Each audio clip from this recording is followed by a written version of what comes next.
একটা এমন ছেলের গল্প যে একটা মেয়ের প্রেমে পড়েছে, যে মেয়েটা বেঁচে নেই।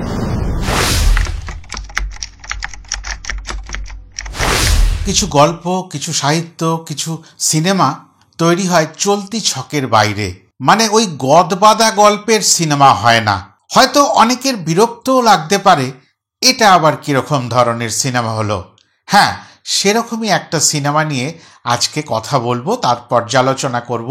সেটা হচ্ছে অমর সঙ্গী। দিব্য চ্যাটার্জির ডিরেকশনে এই সিনেমাটি। পরিচালক হিসাবে দিব্য চ্যাটার্জি যে কাজটি করেছেন সেটা আমার মতো মানুষের অন্তত ভালো লেগেছে। সিনেমার গল্প অনেকে বাড়িতে এসে দেখে আত্মীয় পরিজন, বন্ধু বান্ধবের সঙ্গে শেয়ার করতে চান।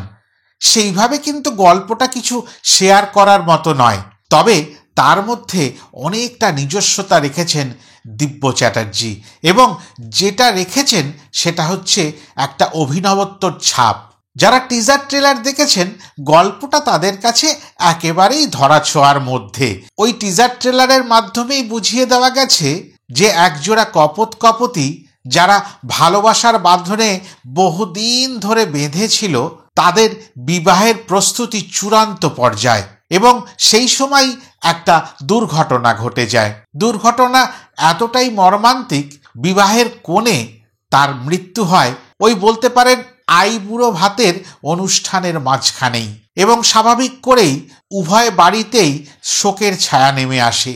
কিন্তু এই প্রেমন্ত দুটি প্রাণ তারা যেভাবে বেঁধেছিল বহু বছর ধরে, একেবারে ছেলেবেলা থেকে তারা একে অপরকে কথা দিয়েছিল যদি কোনোদিন এরম কিছু ঘটনা বা দুর্ঘটনা ঘটে তাহলে তারা নিশ্চয়ই করে একে অপরের কাছে ফিরে আসবে। যদি নায়ক বিক্রম চ্যাটার্জির এরকম ঘটনা ঘটলে ফিরে নাও আসেন, তবে নায়িকা সোহিনী সরকার কিন্তু একেবারে কথা দিয়েছিলেন যে আমি নিশ্চয়ই করে তোমার কাছে ফিরে আসব। আর সেটাই হয়। মৃত্যুর কিছুদিন পর থেকেই তাকে ছায়ার মতো ওই বিক্রমের পাশে দেখা যায়। এই জুটির মধ্যে একজনের নাম অনুরাগ, অপরজনের নাম জয়ী। জয়ী কিন্তু মৃত্যুর পরেও তার কথা রাখার জন্য সেই অনুরাগের কাছে ফিরে আসে। তা সেই ভূতকে তো চট করে আপন করে নেওয়া যায় না, একটা তো ভয় ভীতি কাজ করে। আদৌ কি তাদের আবার নতুন করে কোনোভাবে মিলন হতে পারে, নাকি জয়ী ফিরে এসেছিলেন যে অনুরাগকে অন্য কারোর সঙ্গে সংসার পেতে দিয়ে তারপরে তিনি নিজে তৃপ্ত হবেন, এরকম ভাবনা নিয়ে? এই গল্পটা জানার জন্যই আপনাদের কিন্তু এই সিনেমাটি দেখতে হবে। আবারও বলছি, এই সিনেমা দেখতে গিয়ে অনেক কিছু আশা করে যাওয়াটা ভুল। গান যা রয়েছে সে গান না থাকলেও যতটা হতো, থাকলে জৌলুস কিছুটা বাড়িয়েছে। সারা সিনেমা জুড়ে যে বিজিএম এর ব্যবহার করা হয়েছে, প্রত্যেকটি জায়গায় যেন সঠিক নির্বাচন করা হয়েছে। যেহেতু এই ধরনের কালচারের সিনেমা, ওই ভুতুরে কালচার বলা যেতে পারে, আলোর ব্যবহার কিন্তু দৃষ্টান্তমূলক। সিনেমাটা দেখতে গিয়ে একেবারে শুরু থেকে কয়েকটি জিনিস বড় ভালো লাগা কাজ করেছে। যেহেতু নামখানি একটি পুরাতন সিনেমার নামের অনুকরণ বা অনুসরণ, সেই অমর সঙ্গী একদম আমাদের কাছে চিরস্মরণীয় হয়ে রয়েছে প্রসেনজিৎ চট্টোপাধ্যায়ের সিনেমা হিসাবে। সেই কারণে বুম্বাদাকে আগে একটু মাখন লাগিয়ে নেওয়া হয়েছে। টাইটেল কার্ডেই দেখানো হয়েছে, বুম্বাদা আমরা তোমাকে খুব ভালোবাসি। মানে দেখুন কত চাইল্ডিশ ব্যাপার, কিন্তু এগুলো অনেক সময় ভালো লাগা কাজ করে। কিছু জিনিস আছে ভালোবাসা দিয়ে অর্জন করা যায়। আর আমার মনে হচ্ছিল এই সিনেমাটার সঙ্গে যারা যারা জড়িত তারা বড় ভালোবাসার বাঁধনকে পছন্দ করেন।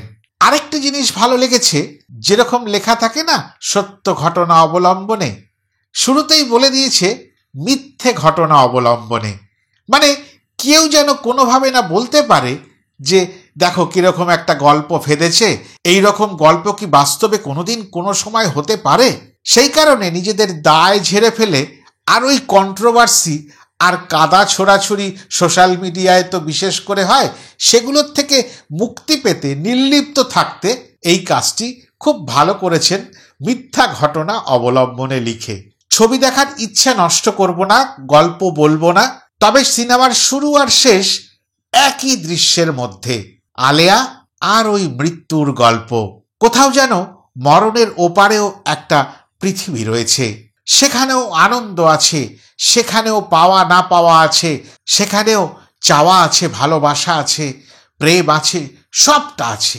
এই জিনিসটাকে দেখানো হয়েছে এবং সেই জায়গাগুলো অনেকে যারা বিশ্বাস করেন না তাদের জন্য এই সিনেমা তো নিশ্চয়ই করে নয়। যারা বিশ্বাস করেন বা কোনো গল্পের বই পড়তে ভালোবাসেন, ওটিটি প্ল্যাটফর্মে এই ধরনের কোনো সিনেমা দেখতে ভালোবাসেন বা এই ধরনের সিরিয়াল দেখতে ভালোবাসেন, তাদের জন্য কিন্তু এই সিনেমাটা একেবারে উপযুক্ত। আর একটা ভালো জিনিস দেওয়া হয়েছে, হ্যাশট্যাগ অমর সঙ্গী। এই কথাটাতেও একটা জায়গা খুব ইঙ্গিত করলো, যদি হ্যাশট্যাগ অমর সঙ্গী দেওয়া হয় তাহলে কিন্তু যত অমর সঙ্গী আছে সবকে একত্র করা যাবে। আমি বাড়িতে এসে হ্যাশট্যাগ অমর সঙ্গী দিয়ে দেখলাম, হ্যাঁ দেখলাম সেই পুরনো দিনের অমর সঙ্গীও কিন্তু এতে দেখিয়ে দিচ্ছে।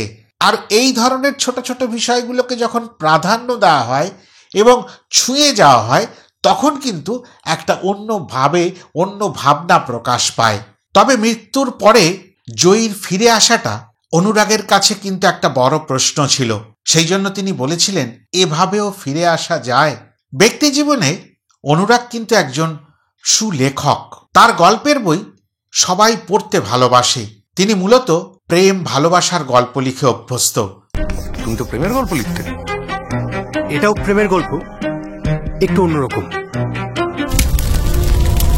শেষ যে গল্পটা লিখতে বাধ্য হচ্ছেন সেই গল্পটা কিন্তু প্রেম ভালোবাসার মধ্যেও আত্মা, ভূত, মরণের ওপারে এই সব সঙ্গে চলে আসছে। এই যে নিজের জীবন দিয়ে যে উপলব্ধি এবং তার থেকে যে গল্প তৈরি হয় সেটা কিন্তু বাস্তব জীবনে আমরা অনেকবার প্রমাণ পেয়েছি। তবে একটা কথা, এইগুলো নিয়ে যারা রিসার্চ করে তাদের বেশ কিছু মানুষের সঙ্গে আমার ব্যক্তিগতভাবে কথা হয়েছিল, তাদের রিসার্চ থেকে 2-4টি কথা উঠে এসছে যে কিছু কিছু মানুষ আছে যারা এই ধরনের অস্বাভাবিক কিছুর উপস্থিতি বুঝতে পারেন, দেখতে পারেন। প্রত্যেকে কিন্তু সেটা পারেন না, আর পারেন বাড়ির পোষ্য। আবার অনেকে বলেন যা হয় সব ভালোর জন্য হয়। কিন্তু সত্যি কি এই মুহূর্তে দাঁড়িয়ে বলতে পারি যে সত্যি যা হয় সবটাই ভালোর জন্য হয়? এটাও কিন্তু একটা বড় প্রশ্ন রেখে গেছে এই অমর সঙ্গী সিনেমাটার মধ্যে। হ্যালুসিনেশন বা ইমাজিনেশনের প্রশ্ন কিন্তু থেকে যায়। অনেকের আবার হ্যালুসিনেশন হয়, এই যে ওখান দিয়ে এটা কি গেল, ওখান থেকে এটা কি হলো, ওখানে একটা ঘস করে আওয়াজ হলো, ওখানে কিন্তু পায়ের আওয়াজ পেলাম। এগুলো যেরকম হয় সেগুলো অস্বাভাবিক, সেগুলো মানুষের নিজস্ব মনের কন্ট্রোল যখন হারিয়ে যায় তখন হয়। আবার অনেক মানুষ ইমাজিন করে, নিজে নিজে একটা ছবি তৈরি করে, ওই জায়গায় গেলে না এরকম একটা ঘটনা ঘটতে পারে, ওই জায়গায় গেলে আমি যখনই দেখেছি একটু গাটা ছমছম করে। এই যে বিষয়গুলো সবটাই যে সত্যি হয় এটাও কিন্তু বাস্তব কথা, সবটা সত্যি হয় না। তবে এই সিনেমাটা দেখতে গিয়ে একটা জিনিস খুব ভালোভাবে পরিষ্কার হয়েছে, মানুষ চায় অ্যাটাচমেন্ট আর ভূতেরা চায় ডিট্যাচমেন্ট। বলছিলাম দাদা, ভূতেদের সঙ্গে সম্পর্ক রাখা সম্ভব? তবে এই পুরো সিনেমাটা একটা এক্সপেরিমেন্টাল জব বলতে পারেন। ভাবনার প্রয়োগও রয়েছে, গল্পের মোচড়ও রয়েছে, পরিচালনার দক্ষতাও রয়েছে, অভিনয়ের কথা তো খুব বিশেষ করে বলতে হবে যে বিক্রম আর সোহিনী যে মাত্রার অভিনয় করেছেন, আমি দুজনের কথাই মূলত বলছি, তাদের অভিনয় কিন্তু একেবারে প্রশংসনীয়। পাশাপাশি আমরা এখানে কিন্তু 2টি ক্যামিও চরিত্র দেখতে পারবো এবং যেটা বেশ ভালো লাগার কাজ করবে, কেননা সাম্প্রতিককালে তাদের সিনেমা নিয়ে কিন্তু আমরা একটু উন্মাদনা দেখিয়েছি।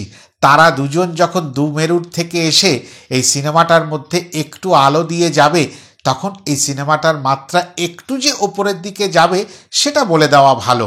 তবে এই সিনেমাটা সেই বড় বড় স্টারেদের নিয়ে নয়, তবে যেটুকু আছে সেটা হচ্ছে হৃদয়ে ছুঁয়ে যাওয়ার মতন বেশ কিছু জায়গা এবং কারণ। কোনো একজন মানুষ তার প্রিয়জনকে হারাবার পরে তাকে আবার দেখে বা সেই আত্মা এসে তাকে দেখা দেয় কোনো একটা ক্রাইসিসের পরে আর কোনো একটা বিশাল বিপদের আগে। অমর সঙ্গীতে এইটাই দেখিয়ে দেওয়া হয়েছে যে কোনো ক্রাইসিসের পরে তার প্রিয়জন তার পাশে এসে দাঁড়াতে চেষ্টা করে, আর কোনো বিপদের আগে সেই হারিয়ে যাওয়া প্রিয়জন আরেকবার তার পাশে এসে দাঁড়াবার চেষ্টা করে। তবে এত কিছুর পরে জীবন নৌকোটা যেন সঠিকভাবে বেয়ে যায় এটা কিন্তু মনে রাখতে হবে। আমরা প্রত্যেকেই প্রত্যেক দিনের যে অস্থিরতা, সে কর্মক্ষেত্রে বলুন, সামাজিক জীবন, পারিবারিক জীবন, অর্থনৈতিক জীবন, সব জায়গায় যে অস্থিরতার মধ্যে থাকি, খুব টেনশনে দিন কাটাই, সেগুলো সব থাকা সত্ত্বেও জীবনের নৌকোটা কিন্তু বেয়ে যেতেই হবে, এবং সেইটাই এই সিনেমার বার্তা। আর আরেকটি বার্তা এই সিনেমা থেকে উঠে এসেছে, গল্পটা যেরকমই হোক শেষটা যেন সুন্দর হয়। আর সত্যি কথা, এই গল্পের শেষটা যেহেতু আমি বলবো না, তবুও যারা দেখেছেন বা যারা দেখবেন তাদের কাছে মনে হবে খুব সঠিক হয়েছে, এটাই হওয়ার ছিল। এতটাই বলার ছিল এই অমর সঙ্গী সিনেমাটি নিয়ে। আশা করি আপনাদের ভালো লাগলো। যদি ভালো লাগে তাহলে লাইক, কমেন্ট, শেয়ার করে দেবেন। আর যেটা বারবার বলি, যদি চ্যানেলটা সাবস্ক্রাইব করা না থাকে তাহলে নিশ্চয়ই করে মনে করে সাবস্ক্রাইব করে নেবেন, তাহলে পরবর্তী সময় কোনো নতুন ভিডিও আনলে আপনার কাছে নোটিফিকেশন পৌঁছে যাবে। নমস্কার।